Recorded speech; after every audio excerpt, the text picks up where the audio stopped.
Greenland নিতে বাধা দেয় 8 দেশের ওপর 10% শুল্ক আরোপ ট্রাম্পের। ফেব্রুয়ারি থেকে কার্যকর, ঐক্যবদ্ধ জবাবের হুঁশিয়ারি ইউরোপের। ইরানে প্রাণঘাতী বিক্ষোভ উস্কে দেওয়ার দায় ট্রাম্পের ঘাড়ে চাপালেন খামেনি। ধর্মীয় নেতার শাসন শেষের সময় এসেছে, মন্তব্য মার্কিন প্রেসিডেন্টের। গাজার নবগঠিত শান্তি পরিষদে যোগ দিতে এরদোয়ান আল সিসিকে আহ্বান। বোর্ড গঠনের আগে ইসরায়েলের সঙ্গে সমন্বয় করা হয়নি, অভিযোগ নেতানিয়াহুর। বিধানসভা ভোটের আগে উত্তপ্ত পশ্চিমবঙ্গের রাজনীতি। তৃণমূলের শাসন আমলে বেড়েছে দুর্নীতি, দাবি মোদির। বিজেপির বিরুদ্ধে ধর্মীয় বিভাজনের পাল্টা অভিযোগ। গ্রিনল্যান্ড অধিগ্রহণে যুক্তরাষ্ট্রের বিরোধিতা করায় ইউরোপের 8 মিত্র দেশের ওপর 10% শুল্ক আরোপ করেছেন মার্কিন প্রেসিডেন্ট ডোনাল্ড ট্রাম্প। ফেব্রুয়ারি থেকে এটি কার্যকর হচ্ছে। গ্রিনল্যান্ড ইস্যুতে কোনো সমঝোতা না হলে জুন থেকে শুল্ক হার বাড়িয়ে 25% করা হবে বলেও জানান ট্রাম্প। তার এমন পদক্ষেপের জবাব ঐক্যবদ্ধভাবে দেওয়ার ঘোষণা দিয়েছেন ইউরোপের নেতারা। এদিকে দ্বীপটির সার্বভৌমত্ব রক্ষার দাবিতে ডেনমার্ক ও গ্রিনল্যান্ড শুরু হয়েছে বিক্ষোভ। তীব্র ঠান্ডা আর বৃষ্টির মধ্যেও গ্রিনল্যান্ডের রাজধানী নুকের রাস্তায় সাধারণ মানুষের ঢল। দাবি একটাই, যুক্তরাষ্ট্রের অধীনে যেতে চান না গ্রিনল্যান্ডবাসী। মার্কিন প্রেসিডেন্ট ডোনাল্ড ট্রাম্পের গ্রিনল্যান্ড অধিগ্রহণের বিপক্ষে অবস্থান নিয়ে আন্দোলনে নামেন ডেনমার্কের রাজধানী কোপেনহেগেনের বাসিন্দারাও। পতাকা হাতেই মিছিল করেন তারা। এদিকে স্থানীয় সময় শনিবার ট্রুথ সোশ্যালে দেয়া এক পোস্টে প্রেসিডেন্ট ট্রাম্প জানান, গ্রিনল্যান্ড কেনার অনুমতি না দেওয়া পর্যন্ত ইউরোপীয় কয়েকটি দেশের ওপর শুল্ক আরোপ করা হবে। Denmark, Norway, Sweden, France, Germany, যুক্তরাজ্য, নেদারল্যান্ডস ও ফিনল্যান্ডের ওপর 1 ফেব্রুয়ারি থেকে 10% শুল্ক কার্যকর হচ্ছে। 1 জুন থেকে তা বাড়িয়ে করা হবে 25%। কোনো চুক্তি না হওয়া পর্যন্ত এই শুল্ক বহাল থাকবে বলেও জানান তিনি। ট্রাম্প বলেন, গ্রিনল্যান্ডে এসব দেশের প্রতিনিধিদের অজানা উদ্দেশ্যে সফরের জবাব হিসেবে এই পদক্ষেপ। অভিযোগ করেন, যুক্তরাষ্ট্রের নিয়ন্ত্রণের বিরোধিতা করে দেশগুলো বিপজ্জনক খেলায় নেমেছে। তার দাবি, যুক্তরাষ্ট্র 150 বছরেরও বেশি সময় ধরে গ্রিনল্যান্ড কেনার চেষ্টা করছে। পরিকল্পিত মার্কিন ক্ষেপণাস্ত্র প্রতিরক্ষা ব্যবস্থা গোল্ডেন ডোমের জন্য গ্রিনল্যান্ড এখন আরও গুরুত্বপূর্ণ বলে মনে করেন তিনি। এতে কানাডার সম্ভাব্য সুরক্ষার কথাও উল্লেখ করা হয়। মার্কিন প্রেসিডেন্টের হুমকির তীব্র নিন্দা জানায় ইউরোপীয় দেশগুলো। শুল্কের ভয়ে ইউরোপ পিছু হটবে না বলে জবাব দেন তারা। হুমকি বাস্তবায়িত হলে ঐক্যবদ্ধ ও সমন্বিতভাবে জবাব দেওয়া হবে বলে জানায় যুক্তরাজ্য, জার্মানি সহ 8 দেশের নেতারা। ইউরোপীয় কাউন্সিলের প্রেসিডেন্ট আন্তোনিও কস্তা জানান, ইইউ আন্তর্জাতিক আইন ও সদস্য রাষ্ট্রগুলোর ভূখণ্ড রক্ষায় ঐক্যবদ্ধভাবে কাজ করছে। মার্কিন প্রেসিডেন্ট ডোনাল্ড ট্রাম্প ইরানে আয়াতুল্লাহ আলী খামেনির শাসন শেষ করার আহ্বান জানিয়েছেন। অন্যদিকে প্রথমবারের মতো জনসম্মুখে দেয়া বক্তব্যে আন্দোলনে হাজারো মানুষের মৃত্যুর কথা স্বীকার করেছেন ইরানের সর্বোচ্চ ধর্মীয় নেতা খামেনি। ট্রাম্পকে অপরাধী আখ্যা দিয়ে এসব হত্যার জন্য তাকে দায়ী করেন তিনি। ইরানের সরকার বিরোধী আন্দোলনের তীব্রতা কমে আসলেও হতাহত হয়েছেন হাজারো মানুষ। স্থানীয় সময় শনিবার প্রথমবারের মতো আন্দোলনে নিহতের সংখ্যা নিয়ে মুখ খুলেন দেশটির সর্বোচ্চ ধর্মীয় নেতা আয়াতুল্লাহ আলী খামেনি। মানবাধিকার সংস্থা HRAN বলছে, চলমান বিক্ষোভে 3000-এরও বেশি মানুষ নিহত হয়েছে। এসব হত্যার দায় সরাসরি যুক্তরাষ্ট্র ও ইসরায়েলের উপর চাপিয়েছেন খামেনি। দাবি করেন, বিক্ষোভকারীদের বিদেশি শক্তি প্রশিক্ষণ ও অর্থ সরবরাহ করেছে। ট্রাম্প এই পরিকল্পনার মাধ্যমে ইরানের অভ্যন্তরীণ অস্থিরতাকে ত্বরান্বিত করেছেন বলেও অভিযোগ করেন তিনি। সাম্প্রতিক বিক্ষোভে ট্রাম্প সহিংসতার কেন্দ্রবিন্দু হিসেবে কাজ করেছেন বলে দাবি খামেনির। এই মন্তব্যের জবাবে মার্কিন প্রেসিডেন্ট বলেন, ইরানের নতুন নেতৃত্ব খোঁজার সময় এসেছে। তিনি অভিযোগ করেন, ইরানের শাসকরা সহিংসতা ও দমনপীড়নের উপর ভিত্তি করে দেশ চালাচ্ছেন। ট্রাম্প খামেনিকে অসুস্থ মানুষ আখ্যা দিয়ে তাকে মানুষ হত্যা বন্ধ করে দেশ ঠিকভাবে পরিচালনা করতে বলেন। তিনি আরও বলেন, নেতৃত্ব মানে সম্মান দেয়া, ভয় দেখানো নয়। সাদিয়া তাসনিম, সময় সংবাদ। ইরানের বিক্ষোভ কিছুটা স্তিমিত হলেও সংকট এখনো শেষ হয়নি বলে দাবি করেছেন বিশ্লেষকরা। যে কোনো সময় তেহরান আবারও বিক্ষোভে ফুঁসে উঠতে পারে উল্লেখ করে তাদের আশঙ্কা, সেক্ষেত্রে মার্কিন প্রেসিডেন্ট ডোনাল্ড ট্রাম্প সামরিক অভিযানের দিকেই হাঁটতে পারেন। বিশ্লেষকরা বলছেন, ইরানের ট্রাম্পের আসল লক্ষ্য দেশটির শাসন ব্যবস্থার পরিবর্তন। এদিকে ভেনেজুয়েলা ও গ্রিনল্যান্ড ইস্যু সহ নানা সংকটের মধ্যে ট্রাম্প কি মধ্যপ্রাচ্যে আরেকটি বড় সংকট চাইবেন কিনা, এটা নিয়েও প্রশ্ন অনেকের। ইরানের সরকার বিরোধী বিক্ষোভ ঘিরে নতুন করে তেহরান ওয়াশিংটন ডিসির মধ্যে উত্তেজনা ছড়িয়েছে। শুরুতে হুমকি ধমকি দিলেও এখন কিছুটা নমনীয় হয়েছেন মার্কিন প্রেসিডেন্ট ডোনাল্ড ট্রাম্প। প্রশ্ন উঠছে, ইরান ইস্যু থেকে ট্রাম্প কি আসলেই দৃষ্টি সরিয়ে নিলেন, নাকি ভেতরে ভেতরে অন্য কোনো ছক কষছেন? সম্প্রতি ট্রাম্প বলেছেন ইরানে তার লক্ষ্য হলো জয়, তবে বিশ্লেষকরা বলছেন ভিন্ন কথা। তাদের মতে টিকে থাকার লড়াইয়ে আদর্শিক ইরানি শাসন ব্যবস্থার বিরুদ্ধে মার্কিন প্রেসিডেন্টের জন্য বিজয়ের কোনো সহজ পথ নেই। 2020 সালে শীর্ষ জেনারেল কাশেম সুলাইমানি হত্যাকাণ্ড স্থাপনায় যুক্তরাষ্ট্রের বোমা হামলার পাল্টা জবাবের উদাহরণ টেনে তারা বলেন, ইরানের কেন্দ্রীয় সরকারের ওপর যে কোনো হামলার জবাবে দেশটি অর্থবহ পাল্টা প্রতিক্রিয়া জানাতে পারে। সর্বোচ্চ ধর্মীয় নেতা আয়াতুল্লাহ আলী খামেনি ও শীর্ষ কর্মকর্তাদের লক্ষ্য করে নেতৃত্ব নির্মূল অভিযান চালানো হলেও শাসন ব্যবস্থা ভেঙে পড়বে এমন নিশ্চয়তা নেই। এতে আরও অস্থিতিশীলতা তৈরি হওয়ার আশঙ্কা করছেন তারা। এদিকে স্টিমসন সেন্টার থিঙ্ক ট্যাঙ্কের ফেলো বারবারা স্লাভিন বলেন, ইরানে দ্রুত বিজয়ের সম্ভাবনা ক্ষীণ। বলেন, স্বল্প শক্তি দিয়ে ভেনেজুয়েলার মতো ইরানে সামরিক অভিযানের পুনরাবৃত্তি সম্ভব নয়। এতে যুক্তরাষ্ট্রের বিপুল সামরিক শক্তি লাগবে। ভেনেজুয়েলা ও গ্রিনল্যান্ড ইস্যুসহ নানা সংকটের মধ্যে ট্রাম্প মধ্যপ্রাচ্যে আরেকটি বড় সংকট চান কিনা এটা নিয়েও প্রশ্ন অনেকের। তবে স্লাভিনের মতে, নিষেধাজ্ঞা শিথিলের বিনিময়ে ইরান পারমাণবিক ইস্যুতে সমঝোতায় যেতে পারে, আর ট্রাম্প সেটিকে বড় বিজয় হিসেবে উপস্থাপন করতে পারেন। এর আগে গত বছরের 28 ডিসেম্বর থেকে ইরানের সরকার বিরোধী বিক্ষোভ ছড়িয়ে পড়ার পর বিক্ষোভকারীদের হত্যা করা হলে সামরিক হস্তক্ষেপের হুমকি দেন ট্রাম্প। পরবর্তী 2 সপ্তাহে তিনি এই হুমকি কয়েকবার পুনরাবৃত্তি করেন এবং বিক্ষোভকারীদের রাষ্ট্রীয় প্রতিষ্ঠান দখলেরও আহ্বান জানান। তবে ইরান সরকার আন্দোলনকারীদের মৃত্যুদণ্ডের রায় কার্যকরের সিদ্ধান্ত থেকে সরে আসার পর সুর কিছুটা নরম করেন ট্রাম্প। কয়েকটি গণমাধ্যম বলছে, ইরানের সরকার বিরোধী বিক্ষোভ কিছুটা স্তিমিত হয়েছে। তবে সংকট এখানেই শেষ নয় বলে সতর্ক করেছেন বিশ্লেষকরা। তারা বলছেন, পরিস্থিতি দ্রুত বদলাতে পারে। ইরান ফের বিক্ষোভের আগুনে জ্বলে উঠতে পারে। সেক্ষেত্রে ট্রাম্পও তার সামরিক হস্তক্ষেপের পরিকল্পনা বাস্তবায়ন করতে পারেন বলেও শঙ্কা তাদের। নাসরিন রুমি, সময় সংবাদ। সিরিয়ার ইউফ্রেটিস নদীর পশ্চিম তীরে একের পর এক এলাকা দখলের ঘোষণা দিয়েছে দেশটির সেনাবাহিনী। ওয়াইপিজি এসডিএফ বাহিনীর সরে যাওয়ার মধ্যে আলেপ্পো রাক্কা প্রদেশে সেনা অগ্রযাত্রার দাবি করা হচ্ছে। তবে তাবকা আশপাশের কিছু এলাকায় সেনা প্রবেশের দাবি অস্বীকার করেছে কুর্দি নেতৃত্বাধীন এসডিএফ।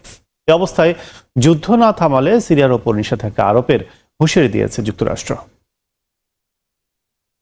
স্থানীয় সময় শনিবার সিরীয় সেনাবাহিনী জানায়, ইউফ্রেটিস নদীর পশ্চিম তীরে প্রবেশ শুরু করেছে তারা। আলেপ্পোর পূর্বাঞ্চলের দেইর হাফিজ শহর দিয়ে এই অগ্রযাত্রা শুরু হয়। আল ইখবারিয়া টিভিতে দেয়া বিবৃতিতে বেসামরিক নাগরিকদের অঞ্চলগুলোতে প্রবেশ না করার আহ্বান জানায় সেনা অপারেশন কমান্ড। কয়েক ঘন্টার মধ্যেই দেইর হাফির, মাসকানা ও তাবকার কাছে হাজানা সামরিক ক্যাম্প দখলের দাবি করে সেনাবাহিনী। রজমাল গাজাল গ্রাম, আল ঘানেম আল আলী শহর, হানিদে ও আল সাফসাফা এলাকায় সেনা প্রবেশের দাবি করা হয়। আবু আসি ও আল জাবালি গ্রামেও নিয়ন্ত্রণ প্রতিষ্ঠার কথা জানানো হয়। সিরিয়ান আরব নিউজ এজেন্সি জানায়, রাক্কার পূর্বে জুর শাম্মার শহর দখল করে সাবকা এলাকার দিকে অগ্রসর হচ্ছে সেনারা। তবে তাবকা শহর নিয়ে সরাসরি বিরোধী বক্তব্য দেয় এসডিএফ। টেলিগ্রামে দেয়া এক বিবৃতিতে তারা জানায়, সরকারি বাহিনী তাবকায় প্রবেশ করেনি এবং মানসুরা শহর পুরোপুরি নিরাপত্তা ঝুঁকিমুক্ত করা হয়েছে। বার্তা সংস্থা রয়টার্স জানায়, দেইর হাফির ও আশপাশের গ্রাম থেকে এসডিএফ সদস্যরা ইউফ্রেটিসের পূর্ব তীরে সরে গেছে। তবে কিছু এসডিএফ ইউনিট তাবকায় পুনরায় জড়ো হয়ে প্রতিরোধ করার চেষ্টা করছে। দিপসি আফনান ও আল রাসাফা এলাকায় সংঘর্ষের খবরও আসে। এসডিএফ দাবি করে তারা সেখানে এখনও হামলার প্রতিহত করছে এবং রাক্কার পশ্চিমাঞ্চলে গোলাবর্ষণ চলছে। সিরিয়ার পরিস্থিতি নিয়ে বাড়ছে আন্তর্জাতিক চাপ।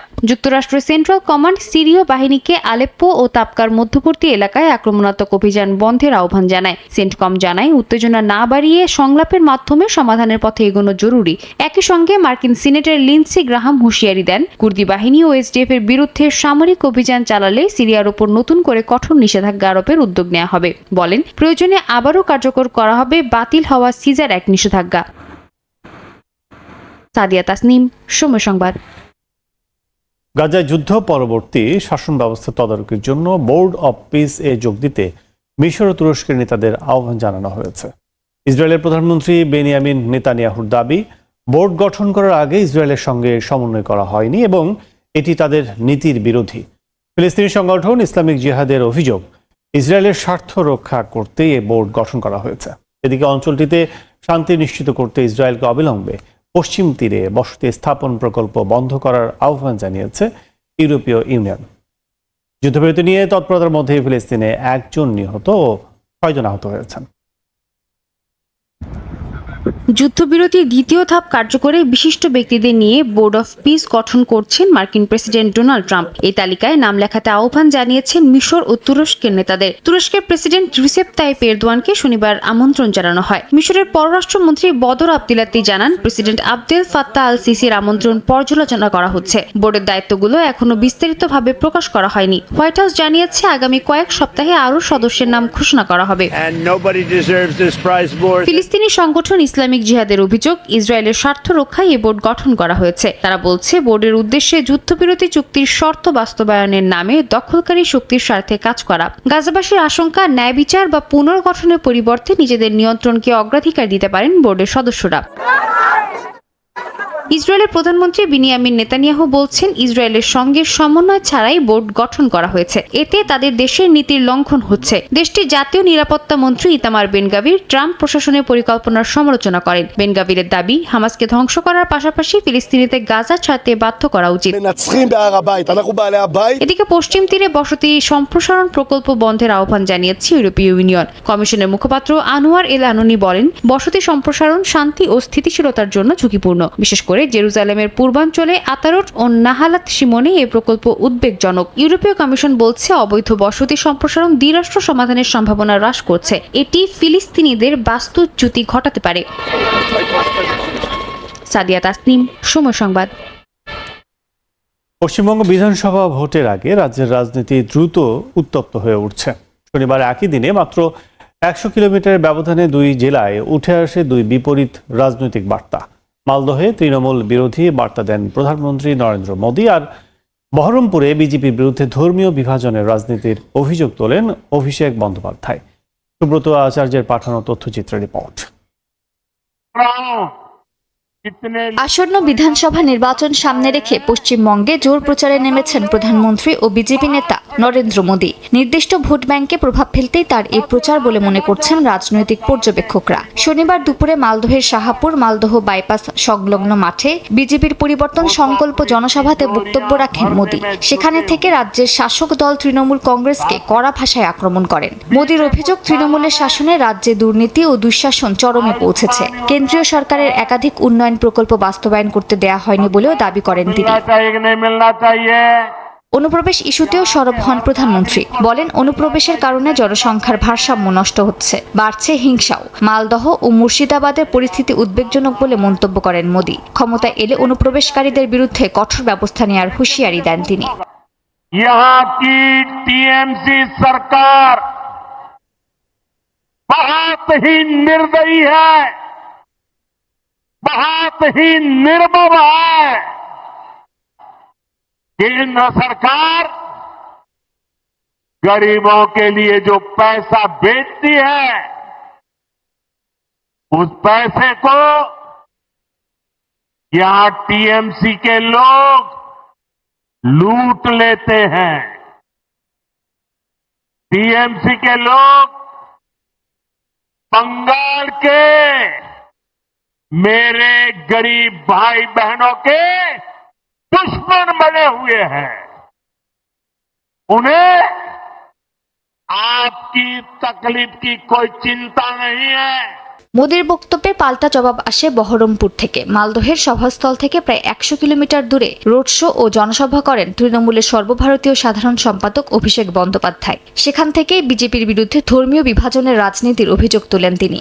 বোকাট্টা করে মাঠের বাইরে বার করব, তথ্য পরিসংখ্যানের নিরিখে লড়াই হলে নইলে মানুষের কাছে মুখ দেখাবো না। যদি নির্বাচনে লড়াই করতে হয় তাহলে তথ্য পরিসংখ্যানকে সামনে রেখে লড়াই করতে হবে, হিন্দু মুসলমান নয়। আজকে যাদের বলিদানে আমাদের দেশ স্বাধীন হয়েছিল তারা দেশে কোনোদিন হিন্দু মুসলমান করেনি। বিজেপির যে নেতারা মুর্শিদাবাদকে ব্যঙ্গ বিদ্রুপ করে, মুর্শিদাবাদ মালদার মানুষকে বাংলাদেশি বলে আখ্যায়িত করে, তাদেরকে জিজ্ঞেস করুন তো, যে গাড়িতে করে ঘোরো, সে গাড়িটা কে বানিয়েছে একবার জিজ্ঞেস করেছো? তার ধর্মটা কি, হিন্দু না মুসলমান? একই দিনে মালদহ ও বহরমপুরে দুটি আলাদা মঞ্চ থেকে রাজনৈতিক বার্তা পান রাজ্যের মানুষ। একদিকে বিজেপির পরিবর্তন ও অনুপ্রবেশ ইস্যু, অন্যদিকে তৃণমূলের ধর্মনিরপেক্ষতার পাল্টা অবস্থান। ভোটের আগে পশ্চিমবঙ্গের রাজনীতিতে সংঘাত যে আরও বাড়তে চলেছে, শনিবারের এই দুই সভা তারই স্পষ্ট ইঙ্গিত দিল বলে মনে করছেন বিশ্লেষকরা। সময় সংবাদ, কলকাতা। আন্তর্জাতিক সময় আরো থাকছে। তাইওয়ানের প্রতাস দ্বীপপুঞ্জে চীনা নজরদারি ড্রোনের অনুপ্রবেশ ঘিরে উত্তেজনা, তীব্র নিন্দা তাইপের। দ্বীপটির সঙ্গে মার্কিন বাণিজ্য চুক্তি নিয়ে কড়া আপত্তি বেইজিং এর।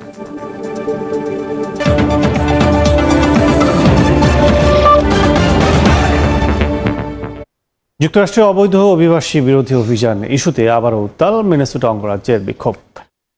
ইমিগ্রেশন অ্যান্ড কাস্টমস এনফোর্সমেন্ট এর পক্ষের জনগণের সমাবেশে বাধা দেয় আইসি বিরোধীরা। এ সময় দু দলের মধ্যে দেখা দেয় মুখোমুখি সংঘর্ষ।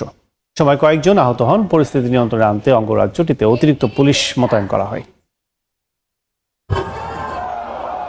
গেল কয়েকদিন ধরেই উত্তপ্ত যুক্তরাষ্ট্রের মিনেসোটার রাজপথ। ইমিগ্রেশন অ্যান্ড কাস্টমস এনফোর্সমেন্ট অফিসারের গুলিতে অভিবাসী নিহতের ঘটনার পর থেকে প্রতিদিনই গতি পাচ্ছে আইসিই বিরোধী আন্দোলন। তবে স্থানীয় সময় শনিবার বিরোধীদের বিপরীতে সড়কে অবস্থান নেন আইসিই পক্ষের জনগণ।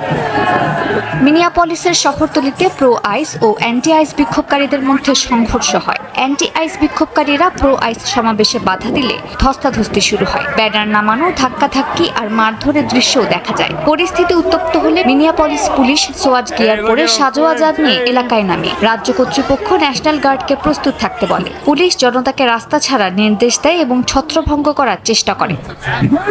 আইসিই পন্থীদের সমাবেশের নেতৃত্বে ছিলেন কট্টর ডানপন্থী ইনফ্লুয়েন্সার জ্যাক ল্যাং। পাল্টা বিক্ষোভকারীরা ঘিরে ধরলে পুলিশ তাকে এলাকা থেকে সরিয়ে নেয়। সংঘর্ষের সময় কয়েকজন আহত হন। পাল্টা বিক্ষোভকারীদের অভিযোগ, তার উপস্থিতি উত্তেজনা উস্কে দিয়েছে। ক্যাপিটাল হামলার ঘটনায় দণ্ডিত হয়ে পরে মার্কিন প্রেসিডেন্ট ডোনাল্ড ট্রাম্পের ক্ষমায় মুক্তি পান জ্যাক ল্যাং।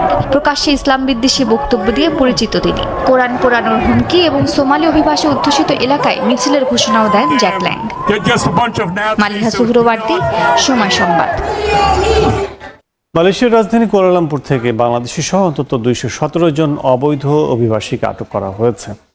স্থানীয় সময় শনিবার রাজধানীর কোতারা এবং সেলাঙ্গোর রাজ্যের আমপাং জায় একযোগে বড় অভিযান চালায় অভিবাসন বিভাগ। সকাল 11টা থেকে দুপুর 2টা পর্যন্ত চলে এই বিশেষ অভিযান। মালয়েশিয়া থেকে মোহাম্মদ আব্দুল কাদেরের রিপোর্টে বিস্তারিত। স্থানীয় সময় শনিবার সকাল থেকেই কুয়ালালামপুরের কোতারায়া এবং পার্শ্ববর্তী আমপাংজায়া এলাকায় দেখা দেয় উত্তেজনা। বেলা 11টায় একই সঙ্গে দুই জায়গায় চালানো হয় অভিযান। এ সময় পরীক্ষা করা হয় 1530 জনের কাগজপত্র। এর মধ্যে কোতারায়ায় 876 জন এবং আমপাংজায়ায় 654 জনের নথি যাচাই করা হয়। আমরা আজ দুইটি গুরুত্বপূর্ণ পয়েন্টে অভিযান চালিয়েছি। আমাদের মূল লক্ষ্য ছিল যারা বৈধ কাগজপত্র ছাড়া অবস্থান করছেন এবং পাশের শর্ত লঙ্ঘন করছেন তাদের আইনের আওতায় আনা। এই প্রক্রিয়া চলমান থাকবে। অভিযানে মোট 217 জনকে আটক করা হয়, যাদের মধ্যে 162 জন নারী এবং 55 জন পুরুষ। সবচেয়ে বেশি আটক হন মিয়ানমার, ইন্দোনেশিয়া এবং ফিলিপিন্সের নাগরিকরা। এছাড়া বাংলাদেশ, নেপাল, ভারত, পাকিস্তান, নাইজেরিয়া এবং একজন জার্মান নাগরিকও রয়েছেন। Pakistan, 2 perempuan. অভিবাসন বিভাগ জানায় আটকদের বিরুদ্ধে বৈধ